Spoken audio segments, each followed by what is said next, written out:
మనం ఇప్పుడు ఆర్మూర్లోని ప్రభుత్వ పాఠశాలలో ఉన్నాము. ఒకసారి పరిస్థితి ఇక్కడ చూద్దాం, వాస్తవ పరిస్థితులు ఎలా ఉన్నాయి.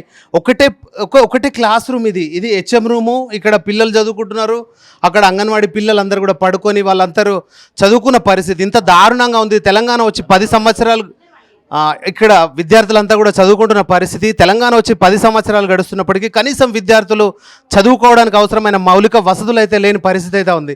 ప్రస్తుతం మనతో పాటు ప్రిన్సిపల్, ఏంటి మేడం ఇంత దారుణంగా ఉంది స్కూల్, అసలు ఏంది అసలు? సార్ పట్టించుకోకపోతే మేము ఏం చేయాలి సార్ చెప్పండి. వాళ్ళకి చాలా సార్లు చెప్పాము, అసలు ఒకసారి అంటే స్కూల్ గురించి చాలాసార్లు చెప్పాము. ఎవరు వస్తారు చూస్తారు వెళ్ళిపోతున్నారు అంతే, ఎవరేం పట్టించుకోవట్లేదు. ఈ 10 సంవత్సరాల్లో ఎమ్మెల్యే ఎప్పుడు కూడా రాలేదా? మీరు ఎప్పుడు ఎమ్మెల్యేకి చెప్పే ప్రయత్నం వచ్చారు, ఎమ్మెల్యే కూడా చెప్పాము, కౌన్సిలర్స్ కూడా ప్రతిసారి చెప్తాము, అయిన వాళ్ళు పట్టించుకోవట్లేదు. జీవన్ రెడ్డి కూడా చెప్పాము. వంటశాల కూడా లేనట్టుంది. వంటశాల అంటే మొన్న ఫండ్స్ వచ్చినాయి కదా సార్ మన ఊరు మన బడిలో, అయితే వాళ్ళకు పేమెంట్ రాకపోయేసరికి ఆఫ్ చేసి ఆపేశారు అన్నట్టు. ఇంకా మీ స్కూల్లో ఏం సమస్యలు ఉన్నాయి? చాలా ఉన్నాయి సార్, టాయిలెట్స్ లేవు, రూమ్స్ లేవు, పిల్లలు 158. ఇది ఎన్ని సంవత్సరాల స్కూల్, అసలు ఎప్పటి నుంచి ఉంది స్కూల్? అసలు ఇది చాలా సంవత్సరాలు సార్ స్కూల్. అప్పటి నుంచి కూడా టాయిలెట్స్ లేవు విద్యార్థులకు? అంటే బాగాలేవు సార్, అవి కట్టిస్తామని అన్నారు, సగం ఆగానే ఆపేశారు. మరి ఎక్కడికి వెళ్తారు విద్యార్థులు టాయిలెట్ వెళ్ళాలంటే? ఎక్కడికి? ఇప్పుడు 2 ఉన్నాయి సార్ రూమ్స్, ఒకటి పిల్లలకు ఒకటి మాకు. ఆడవాళ్ళు అమ్మాయిలు అబ్బాయిలు వేరు వేరే, అందరికి కలిపి గర్ల్స్ కి మాత్రం మేము ఇచ్చాము సార్ ఒకటి రూమ్, సపరేట్ ఉందా? ఉంది సపరేట్. మేము ఒకటి వాడుకున్నాం, ఆడపిల్లకి ఒకటి ఇస్తాం. అబ్బాయిల పరిస్థితి ఏంది? ఇక అబ్బాయిలు అక్కడ వెళ్తారు సార్, మొత్తం బయటకు వెళ్ళిపోతారా? బయటకు వెళ్ళారు సార్, ఇక్కడే ఉంటుంది ఒకటి, అందులోకి పంపిస్తాం.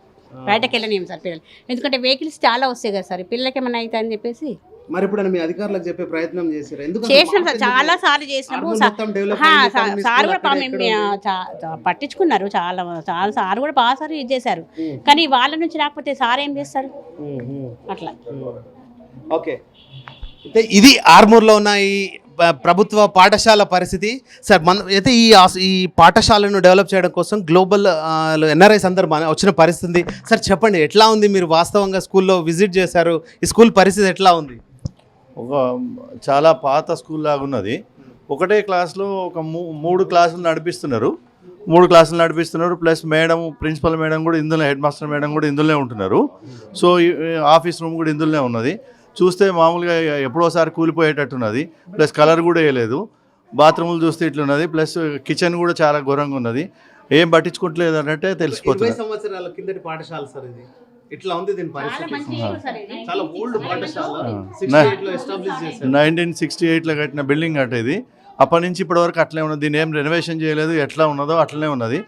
మేము మా జీటీఏ తరఫున మేము కంపల్సరీ దీన్ని టేకప్ చేసి ఏదో ఒకటి చేస్తూనే ప్రయత్నం చేస్తామండి.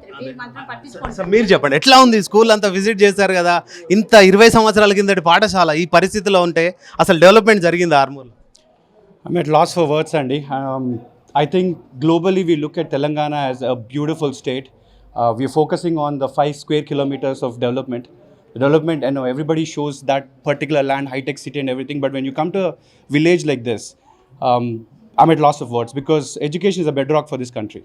And I think we have a huge gap between what is possible and what is really happening here, between access and hope for them, right? So I think we need to do a lot more. We don't have, I mean, this school was built in 1968, which means there's an opportunity for so many governments in the past to make something good out of this school. I'm not talking about any particular government. The school is run in two classes. 3 of the classes are done in one single location because of lack of access. There's no bathrooms. There's no bathrooms for girls. There's no bathroom for boys. This is pathetic. I mean, one toilet. And I think we all need to wake up. As global Telangana people living across the world, I think we need to wake up. We need to do a lot more to this country, especially to Telangana, especially to the rural schools that, we need to come down here. I think not just celebrate and see what's happening in Hyderabad, but we need to come down to the rural villages and look at the schools that's out here. It's an eye-opener for me. I think we will try and do a lot more. We will raise funds and we will try and attempt to get the global Telangana people to focus on schools like this. There's a lot more schools. There's 173 such schools in this district alone. The impact of what we could be doing could be enormous. I think we need to start doing it as of today. Okay. ఇది తెలంగాణలో మొత్తం ఏదైతే వెనుకబడిన పాఠశాలను గుర్తించి తమ వంతుగా association ద్వారా సహాయాన్ని అందిస్తానని జీటీఏ సభ్యులు అయితే చెప్తున్న పరిస్థితి అయితే నెలకొంది. కెమెరా పర్సన్ లక్ష్మణ్తో రాజు, యోయూ టీవీ, ఆర్మూర్ నుండి.